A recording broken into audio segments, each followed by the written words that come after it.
So, guys, hi. So, I guess you are enjoying your trading holiday.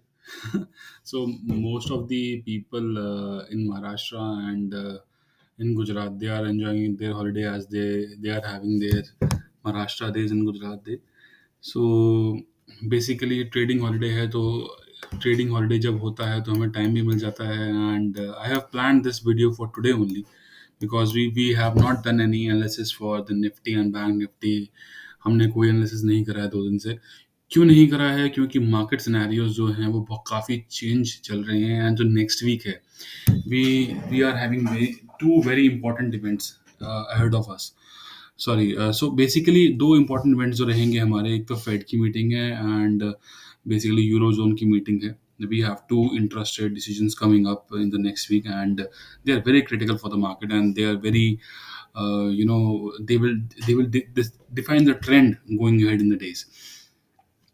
Apart from that, first republic bank की आप news देख ही रहे होंगे, तो they are not able to find any new buyer as of now. So उसका भी थोड़ा सा इम्पैक्ट आ सकता है, देखने को पड़ सकता है यूएस मार्केट्स में। पर जापान की मार्केट्स एंड ऑस्ट्रेलिया की मार्केट्स आज बहुत स्टेबल थी एंड आई गेस निके ने तो जापान की markets they have touch there 52 week high today only. So basically, in the futures. So basically, the thing is that the market is on a in a zone where everything is getting very comfortable. So you can judge it. How you can judge it? कि यार ये bye on dip की market है या cell rise? तो ये bye on dip की market है। आप आपके पास ट्विटर पे लोग कह रहे होंगे कि नहीं ओवरबॉट है, जो भी है, let the price come, then we can decide at least कि जो प्राइस कर रहा है, जो प्राइस करवाना चाह रहा है, जो मार्केट हमसे करवाना चाहिए, वो हम कैसे, या तो हम कर रहे हैं या फिर वो हो रहा है, पर मार्केट कर रही है। ठीक है। अब देखिए कि एक एक साइकिल भी पेंडिंग है, आपको बता देता हूँ। एक 5 मई की साइकिल है, ठीक है, एंड ये मून साइकिल है, ठीक है। तो सी, we follow multiple approach, we don't follow one approach wherein we follow कि यार हमें यही करना है एंड एक यही डायरेक्शन हमको लेके जाना है। तो हम टेक्निकल एनालिसिस भी करते हैं, थोड़ा साइकिल्स को भी पढ़ते हैं and one day one trade जरूर करते हैं, जैसे आपने हमने बताया। एंड हम ओवरनाइट पोजीशंस नहीं रखते हैं, स्पेशली इन ऑप्शंस, ठीक है। तो हाँ, अगर हमारा हेज है तो हम ज़रूर लेके जाते हैं, पर हमारा कोई पोजीशंस जो हेज नहीं है, हम नहीं करते हैं। हमारे ओवरनाइट पोजीशंस नहीं होते बिकॉज़ इंट्राडे के अब आपके पास बहुत सारी अपॉर्च्युनिटीज़ रहती हैं, आप आराम से कमाइए यार। आप अपना कमा के जाइए घर। आपको लॉस भी हो रहा है तो थोड़ा लॉस करके जाइए घर, कोई बात नहीं। लॉस है, कल के दिन के कैपिटल तो बची है कि यार आपने एक, आपके पास सपोज़िंग 2 लाख रुपए के आस-पास कैपिटल है। आपने एक ट्रेड में 50,000 रुपए लगाए। आपको मैक्सिमम लॉस कितने का हो सकता है? 3% का हो सकता है, 5,000 रुपए का हो सकता है। पर आपके पास जो कैपिटल रहती है वो 1.95 की तो कैपिटल रहती है। आप सपोज़िंगली आपने काम करा, आपने 10 ट्रेड करे, आपने 7 में प्रॉफ़िट किया, 3 में स्टॉप लॉस खा लिया, फिर भी तो प्रॉफ़िट में जा रहे हो महीने के अंदर। तो क्विक प्रॉफ़िट्स नहीं देगी मार्केट, ये फॉर श्योर है। हाँ, आराम से काम करोगे, स्टेबलाइज़ करोगे तो प्रॉफ़िट का जो क्वांटम है वो बढ़ जाएगा, ये बात पक्की है। चलो अब स्टार्ट करते हैं। आप अब देखिएगा, जो हमारे पास फ्राइडे क्लोज आई, फ्राइडे को जो हमारे पास जो इसका हाई लगा था, वो लगा है अप्रॉक्सीमेटली 18,090 के आसपास का जो हाई लगा है, ठीक है।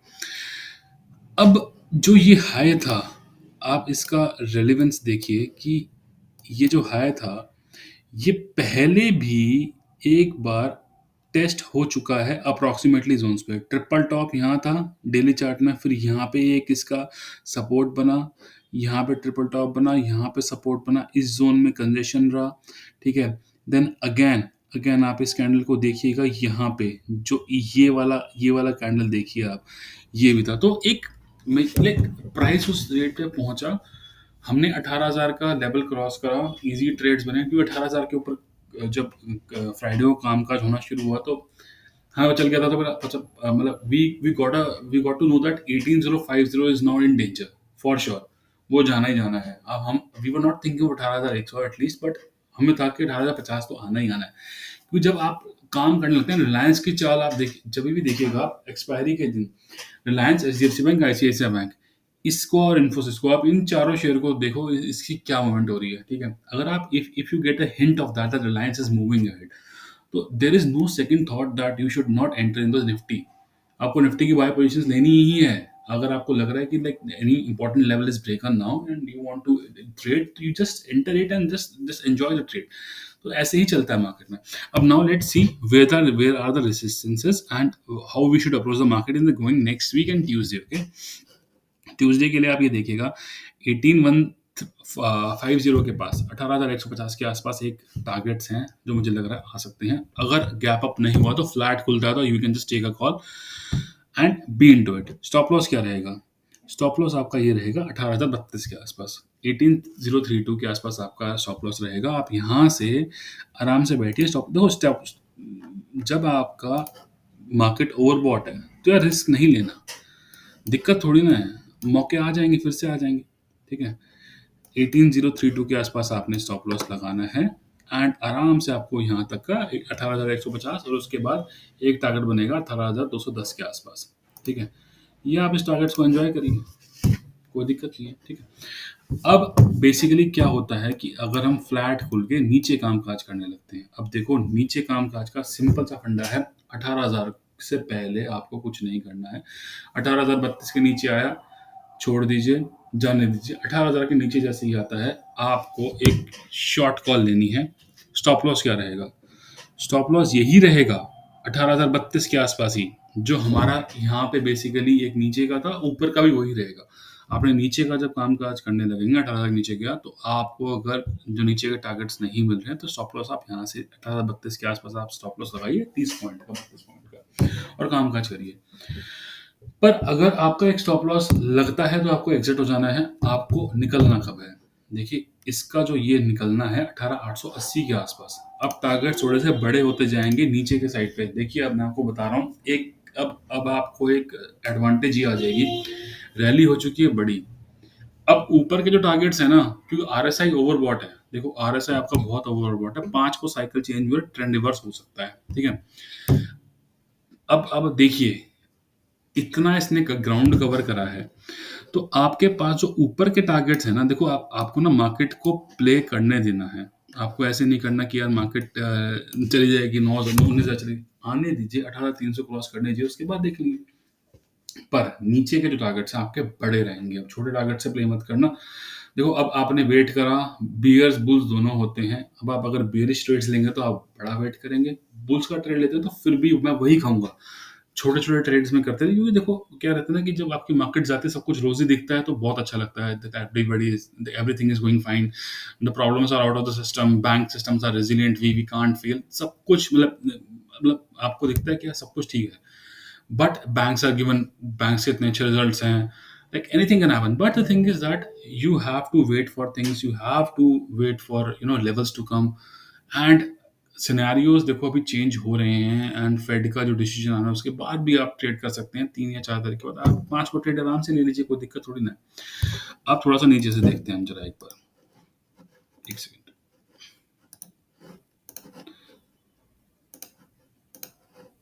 अब ये देखिए कि बेसिकली अगर हम इनको देखें, अब नीचे से थोड़ा सा देखते हैं ट्रेंड लाइन कहाँ पे जा रही है।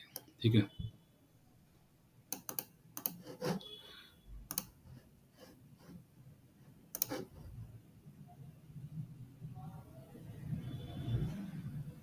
300 तक लेते हैं।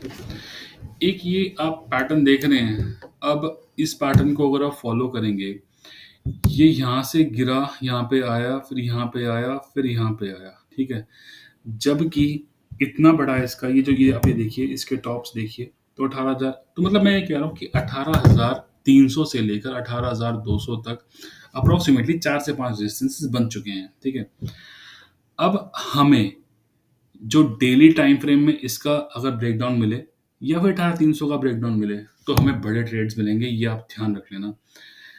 पॉसिबिलिटी क्या है? पॉसिबिलिटी ये है कि मुझे एक पर्सनली फीलिंग ये आ रही है कि थोड़ा सा आप कॉशियस हो जाइए, because things are not now easy, things easy नहीं रहेंगी फॉर श्योर। ठीक है, अब आप ये देखिएगा कि यहाँ से रीटेस्टिंग हुआ, एक परफेक्ट पैटर्न बना है। यहाँ से चल रहा था, यहाँ पे रेजिस्टेंसेस है, यहाँ पे ब्रेक इसका ब्रेकआउट हुआ, वापस आया, रीटेस्टिंग हुआ। इस लाइन को देखिए आप, पहले यहाँ पे टच हुआ, फिर इस लाइन के हिसाब से चला है। ठीक है, अब यहाँ पे जो लाइन बनी थी, आप इसको देखिएगा कि जैसे ही ये लाइन पहला जो हमने इसको ले लिया था, तो उसी हिसाब से फिर ये ऊपर गया, ठीक है? अब यहाँ पे 18,300 टारगेट होता है, यहाँ पे हम इसका देखेंगे चाल क्या बन सकती है। थोड़ा-सा अब यहाँ पे हम कॉशियस हो जाएँगे एंड आई एम एक्सपेक्टिंग कि अगर ऊपर जाते हैं, अगर हम ऊपर जाने लगते हैं, तो हमारे पास एक नेक्स्ट लेवल निकल के आएगा 18,450 एंड देन 18,600, ठीक है? But I would at least play on a long side for 18,300 taking a stop loss of 18,032. ये मेरी विचार हैं, ये मेरा ट्रेडिंग स्टाइल रहेगा ट्यूसडे को कि that if we open flat और if you open a minor gap up like 10 to 15 20 points और 50 पॉइंट्स, अगर बड़ा गैप अप हुआ then I will not trade, but अगर छोटा गैप अप होता है, चलने लगता है, देन 18032 के साथ we can trade on Nifty for the Tuesday part. यही सोच रहेगी। नेक्स्ट वीक का जो रहेगा वो आपको मैंने बता दिया, 18,300 के ऊपर जाता है, वीकली बता रहा हूँ, 18,300 के ऊपर जाता है तो 18,600 700 के टारगेट्स आ सकते हैं, पर 18,000 नीचे ब्रेक करता है, 950 के आसपास आता है, तो like we can work out for 17 750 17,600 के आसपास हमें टारगेट्स मिल सकते हैं। We don't give big targets, थोड़ा छोटे टारगेट से हम काम करते हैं कि भाई एटलीस्ट हमें पता चले कि हाँ मार्केट डायरेक्शन चेंज हो रही है, तो वेट करके बताते हैं ना, हम आपको बता दें कि हमें ऐसा लग रहा है आप यू फॉर्म कर लें, ठीक है ना, वो नहीं करना है, वो एटलीस्ट नहीं करना है। 5 मई को हमारा एक मून साइकिल है, उस पे भी थोड़ा-सा हमें कॉशियस रहना है कि वहाँ पे क्या चाल आती है। तो थोड़ा-सा कोइंसाइड हो सकता है 18,300 पे, I am getting a feeling कि 18,300 के आसपास हमारे पास एक ब्रेकआउट या ब्रेकडाउन आ सकता है, तो थोड़ा वेट करिए, आराम से ट्रेड करिए, छोटे लॉट्स में काम करिएगा। अगर आपको ट्रेड्स मिलने लगते हैं नीचे के साइड पे तो आप टारगेट्स बढ़ा दीजिएगा। ऐसे ही कामकाज करते रहिए मार्केट में एंड आप प्रीवियस वीडियोस भी देखिएगा। हमने हमने जब भी डिस्कस करा, थर्सडे को हमने डिस्कस किया किया था कि 17 साढ़े 900 के आसपास आ रही है निफ्टी। आप देखिए वेडनेसडे को मैंने एनालाइज कर दिया था कि 17 साढ़े 900 प्लस ही हो जाएगा, हुआ। मैंने देन अगेन थर्सडे को एनालाइज करा कि 18,000 पार है। आप देखिए, वीडियो जाके देख सकते हैं, यू कैन जस्ट मेरे लिंकेज में है, तो 18,000 आया। लेवल्स जब बता रहे हैं आपको, जब काम करने के लिए जब आपको बताया जा रहा है कि ऐसे ऐसे है, तो आप करिए, कोई दिक्कत नहीं है।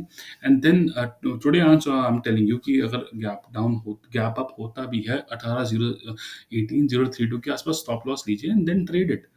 आप ऊपर के लिए ट्रेड करिए, बड़ा गैप अप है तो ट्रेड मत करिए, बिल्कुल काम मत करिए। आपको डिप मिलता है 18,032 के आसपास, आपको मिलता है निफ्टी, आप बाय करिए, आराम से वेट करिए, then see how the price is going and how the things are moving ahead.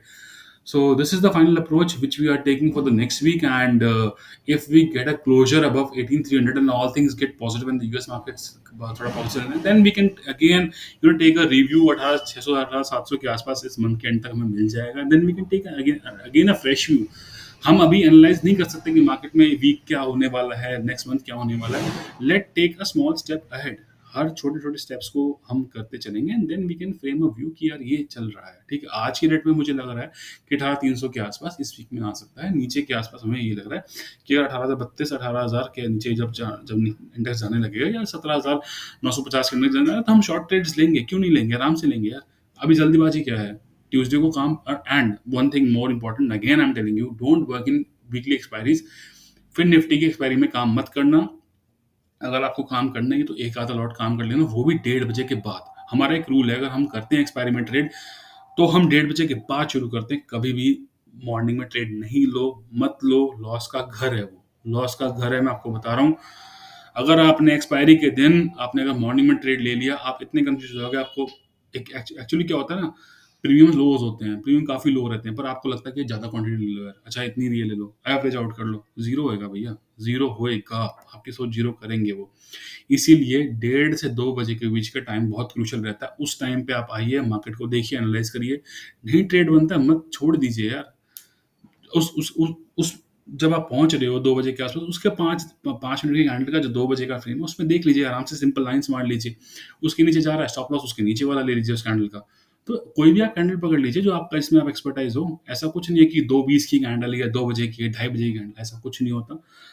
हर एक स्टॉप लॉसेस लगते हैं, हर एक के लगते हैं। जितने बड़े से बड़े धुआंधार लोग हैं, उनके भी लगते हैं, हमारे भी लगते हैं, सबके लगते हैं। पर एक सेटअप है कि सेटअप क्या है, 2 बजे का आप बनाओ, अपना सेटअप बनाओ कि यार 2 बजे का हमें लेना है, एक 55 का लेना है, एक 50 का लेना है, पर 1:30 से 2 बजे ही आओ आप एक्सपायरी में। तो यही सोच रहेगी हमारे निफ्टी की, रिलायंस की रिजल्ट्स अच्छे आ रहे हैं, बैंक से काफ़ी अच्छे आ रहे हैं। थोड़ा-सा वेट करिएगा, 18,300 के आस-पास आई इंडेक्स खुलता है, तो फिर तो भैया ट्रेड मत ही लीजिएगा। अगर फ्लैट खुलता है, again I am telling you flat खुलता है तो ट्रेड लीजिएगा, 18,032 का स्टॉप लॉस रखिएगा, उसके बाद जाने दीजिए Nifty. Thank you guys, thank you for watching and do subscribe. आपको हम डेली अब ऐसे-ऐसे वीडियोज़ देंगे। अब नेक्स्ट हमारा जो वीडियो आ रहा है वो बैंक निफ्टी का आ रहा है, तो बैंक निफ्टी के एनालिसिस हम आपको कर देंगे। Thank you guys, thank you.